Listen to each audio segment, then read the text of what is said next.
மக்களுக்கு எடுத்து வைக்க வேண்டும், எடுத்து வைக்கும் என்று நான் நம்புகிறேன். இந்த நிலையில் சமூக அமைப்புகள், மதுவுக்கு எதிராக போராடக்கூடிய அமைப்புகள் எப்படி பார்க்கணும், அதே போல் தொடர் களத்தில் இது மாதிரியான விவாதங்கள் முன்னெடுக்கணும், அரசு என்ன குறைந்தபட்சமாக இப்போ உடனடியாக செய்யணும் அப்படின்றது?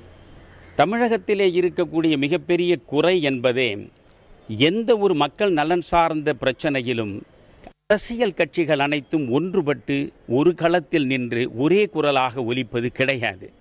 இதுதான் எதிர்க்கட்சிகளிடம் இருக்கக்கூடிய பலவீனம். இந்த பலவீனத்தை தான் ஆளும் கட்சியாக இருக்கக்கூடிய எந்த கட்சியும் தனக்கு சாதகமாக பயன்படுத்திக் கொள்கிறது.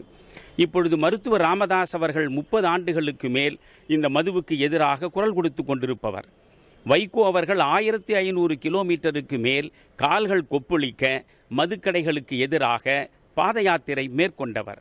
இதே போன்று நீங்கள் பார்த்தால் தமிழகத்தை பொறுத்தவரையில் ஏறக்குறைய எல்லா அரசியல் கட்சிகளுமே திமுக, அதிமுகவை தவிர மதுக்கடைகளுக்கு எதிராகவே போராடி வந்தன. ஆனால் இப்பொழுது திமுகவும் அந்த களத்தில் முனைப்பாக வந்து நின்றுவிட்டது. இந்த சூழலில் ஆளும் கட்சிக்கு எதிராக அத்தனை அரசியல் கட்சிகளும் சமூக ஆர்வலர்களை கொண்ட அமைப்புகளும் ஒரு நாள் ஒரே இடத்தில் சேர்ந்து லட்சக்கணக்கானவர்கள் திரண்டு குரல் கொடுத்தால் அடுத்த கணமே தமிழகத்தில் மதுக்கடைகள் மூடுவதற்கான அறிவிப்பு நிச்சயம் வரும்.